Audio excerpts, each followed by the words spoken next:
Alright team, I just wanted to show you some tricks on rolling hoses.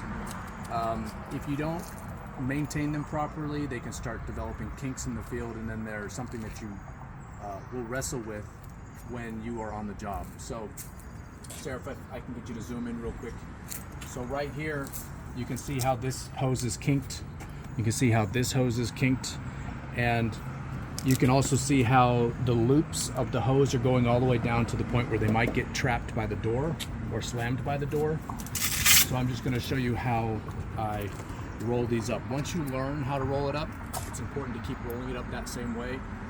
But it's going to make managing them a lot easier. So hoses are rubber and they get trained. And if you don't train them properly, again, they'll fight against you when you're trying to use them in the field. So you can see how this hose is trying to kink back on me and try to, go the opposite direction. Well, then you just rotate the whole loop and you correct it that way. The other way to correct it is by rotating the hose like this. So I'm going to keep feeding my other hand, and I'm going about a arm width here. This is a manageable amount of hose. So we're going to work through these kinks. We're going to encounter some kinks, and you can see how it just naturally wants to roll in. This one's wanting to fight a little bit, so I've got to rotate it inward like this.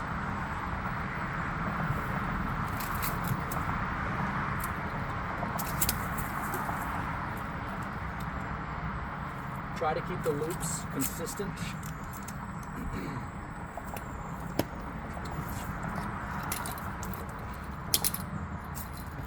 The same system applies to the water-fed full hose as well. So you can see that I've already trained this hose pretty well. It wasn't that hard to get it back into cooperation. You can see how it wants to fight here. You can see that. I'm just going to rotate the hose and work with the hose to get it to cooperate. The other thing I want to show you real quick is how to use these ties. Okay, there's a very rough end and there's a very soft end. You want to take your soft end in first, and you want to get it kind of tight. Tighten it like this. Then you take the other part of the Velcro and you wrap it around also tight. That's how that works. Now this hose isn't gonna flop around, and when I put it in here, it's not hanging all the way down to this step here, so that it's not gonna potentially get trapped in the door. And it's gonna be more ready for you to use when you need it. This hose is the same way. It's kind of twisty and curly, and this is just going to create a little bit more of a headache for you when you're having to use it. It's really the same process, but once you get into a habit of rolling them up, again, about arm's width,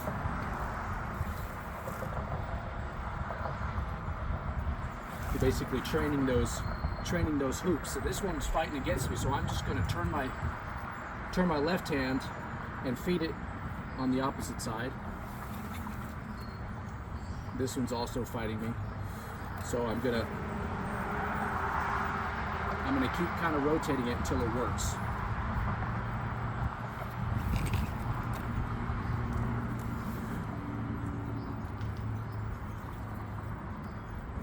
Eventually it's going to just kind of work with you through time, because the material of the hose will start to train itself based on how you're rolling it up, which is why I don't do this thing around my elbow, because it's too tight and it creates all these loops, which is kind of hard to manage in the field. So you can see how it's kinking up on me again. I'm just going to kind of work my way through it like that.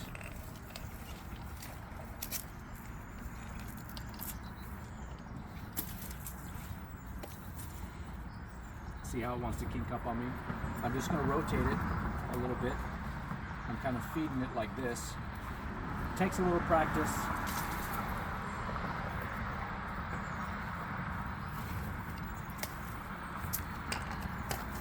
but this also extends the life of the hoses itself. Because when you're working with less kinks, it's less likely to get snagged on something in the field and get broken. So now I just kind of find my other end, close it, I get my strap, same process, where I start with my soft side of my strap, because that's the part that's going to attach, and then I take my other portion of the Velcro. Now it's nice and tight, and you can see how it's much more nicely organized. So yeah, that's it.